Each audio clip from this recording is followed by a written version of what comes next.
नमस्कार विद्यार्थियों, एक बार फिर से आप सभी का एजुकेशन राइज के इस ऑनलाइन प्लेटफॉर्म पर करता हूं स्वागत। प्रिय विद्यार्थियों, हिंदी साहित्य के अपन पढ़ रहे हैं छंद, और इस बार अपन जो पढ़ेंगे इस वीडियो में वो पढ़ेंगे अपन गीति का छंद।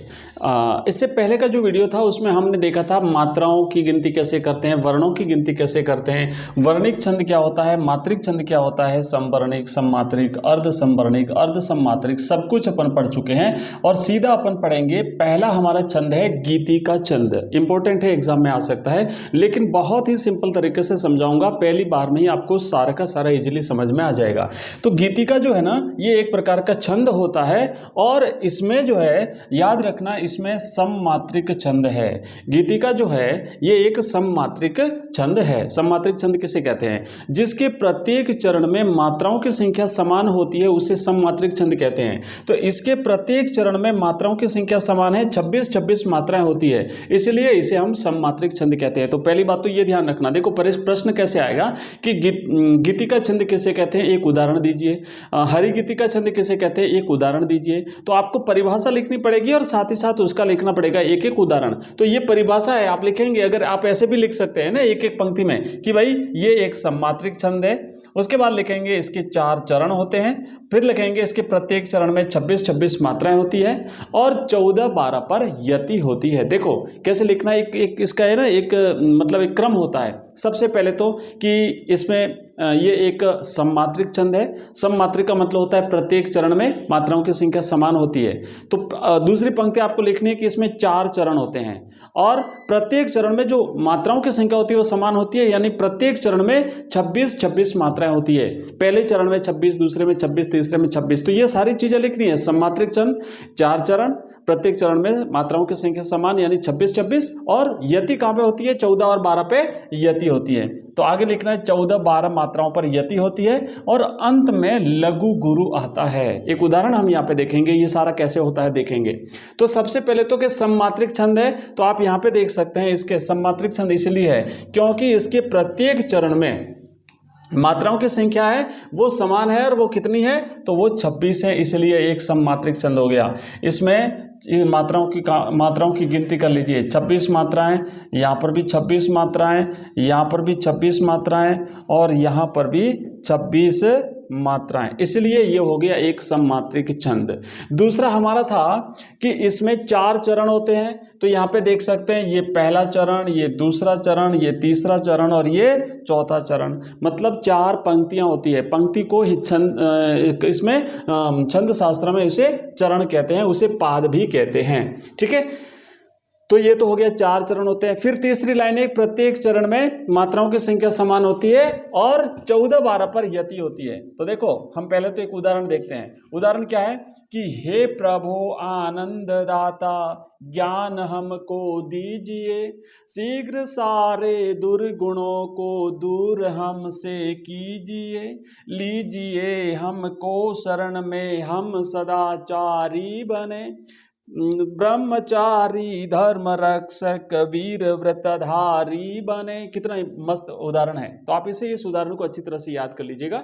तो देखो अब मात्राओं की गिनती कैसे करते हैं कि जो बड़ी मात्रा है, जो दीर्घ मात्रा है, उसकी 2 मात्रा गिनी जाती है, और जो लघु वर्ण होता है उसकी 1 मात्रा गिनी जाती है। तो हे, तो यहाँ पे 2 मात्रा हो गई, और प्र में 1 मात्रा हो गई, बहु में 2 मात्राएं होगी। तो ऐसे मात्राओं की गिनती करनी है। इसकी 2, इसकी भी 2। क्यों? क्योंकि अपन देखा था संयुक्त जो वर्ण होता है, तो संयुक्त वर्ण से जो पहले वाला वर्ण होता है उसकी मात्रा 2 गिनी जाती है। तो न की 2 मात्रा होगी, क्योंकि आधा न जो है वो इसमें शामिल हो गया। उसके बाद में 1 मात्रा, फिर 2 मात्रा, फिर 2 मात्रा, फिर 2 मात्रा, फिर 1 मात्रा, फिर 1 मात्रा, 1 मात्रा, 2 मात्रा, 2 मात्रा, 1 मात्रा। 1 इसलिए क्योंकि छोटा है, छोटी एक ही मात्रा है, और यहाँ पर 2 मात्रा है। ठीक है, तो इस तरीके से देखो कितनी मात्रा होगी, 2 और 1 3 और 2 5 और 2 7 और 9 10 11 12 13 14, तो ये होगी 14। उसके बाद में फिर आएगी 12। तो 14-12 पर यति होती है। ठीक है, हम लिखा हुआ है यहाँ पे, हाँ ये रहा, 14-12 मात्राओं पर यति होती है। तो इस तरीके से आप प्रत्येक चरण में हमने ऐसे मात्राओं की गिनती कर रखी है। आपको एग्जाम में ऐसे नहीं करनी है, मात्राओं की गिनती करके अपना टाइम खराब नहीं करना है। आप तो बस ये परिभाषा में सारी चीजें लिख दीजिए और फिर ये उदाहरण दे देना। हे प्रभु आनंद दाता ज्ञान हमको दीजिए, शीघ्र सारे दुर्गुणों को दूर हमसे कीजिए, लीजिए हमको शरण में हम सदाचारी बने, ब्रह्मचारी धर्म रक्षक वीर व्रतधारी बने। तो ये उदाहरण आप जो है वो गीतिका का दे देना। तो ये हुआ गीतिका छंद। आइए आगे बढ़ते हैं और नेक्स्ट अपन पढ़ेंगे हरि गीतिका छंद। ठीक है, प्रत्येक चरण में 26-26 मात्राएं हम देख चुके हैं। नेक्स्ट हमारा अगला जो छंद है वो है हरि गीतिका छंद। गीतिका छंद के बाद में अब हम पढ़ेंगे हरि गीतिका छंद। ये भी इंपॉर्टेंट है, परीक्षा में आ सकता है, और बाकी के जो इंपॉर्टेंट है वो भी अपन इसमें नेक्स्ट वीडियो में देखेंगे। तो अब देखिए, ये भी एक सममात्रिक छंद है, यानी गीतिका भी सममात्रिक छंद है और हरि गीतिका भी सममात्रिक छंद है। सममात्रिक क्यों? क्योंकि इसके भी प्रत्येक चरण में मात्राओं की संख्या समान होती है, इसमें 28-28 मात्रा होती है। तो दोनों में अंतर क्या है? गीतिका में 26 मात्रा होती है, हरि गीतिका में 28 मात्रा होती है प्रत्येक चरण में। उसके बाद में गीतिका में 14-12 पर यति होती है, और इसमें चूंकि 2 मात्रा ज्यादा होती है तो इसमें 16-12 पर यति होती है। अंत में उसके भी लघु गुरु आता है और इसके भी अंत में लघु गुरु आता है। तो इस तरीके से अपन यहां पे लिखेंगे। आगे लिखेंगे 4 चरण होते हैं इसके। ठीक है, इसके 4 चरण होते हैं। नेक्स्ट यहां पे लिखेंगे, इसके प्रत्येक चरण में 28-28 मात्राएं होती है और 16-12 पर यति होती है। ठीक है, इसमें 16-12 पर यति होती है और अंत में लघु गुरु आता है। तो उसमें भी हमने देखो अंतर क्या है कि इसमें 28 मात्रा होती है जबकि उसमें 26 मात्रा होती है। तो एक तो 2 मात्राओं का अंतर है। दूसरा है उसमें 14-12 पर यति होती है और इसमें 16-12 पर यति होती है। तो ये अंतर है, बस ये 2 अंतर है, बाकी इसमें कोई अंतर नहीं है। उदाहरण इसका दूसरा रहेगा।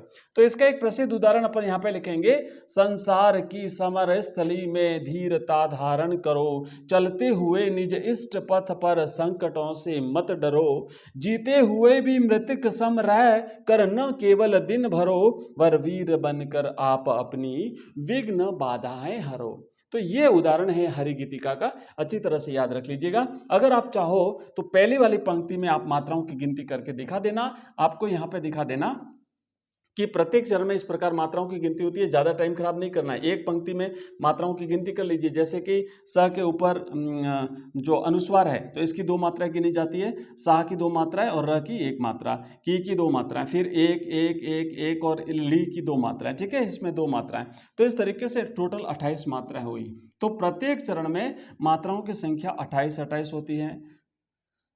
तो इस तरीके से आप इसे करके दिखा सकते हो। एक उदाहरण याद कर लेना और इसकी परिभाषा याद कर लेना। परिभाषा में यही 4-5 पंक्तियां लिखनी है कि सममात्रिक छंद है, 4 चरण होते हैं, प्रत्येक चरण में मात्राओं की संख्या समान होती है, 28-28 होती है, 16-12 पर यति होती है, अंत में लघु गुरु आता है। और इसका एक उदाहरण है कि संसार की समर स्थली में धीरता धारण करो, चलते हुए निज इष्ट पथ पर संकटों से मत डरो, जीते हुए भी मृतक सम रह कर न केवल दिन भरो, वर वीर बनकर आप अपनी विघ्न बाधाएं हरो। तो ये उदाहरण हो गया। तो अभी देखो हमने 2 छंद देख लिए, एक तो हमने देखा गीतिका, दूसरा देखा हरि गीतिका। नेक्स्ट जो बाकी वाले जो छंद है उसको अगली वीडियो में देखते हैं। मिलते हैं जल्दी अगली वीडियो में, तब तक के लिए बाय, धन्यवाद, थैंक यू।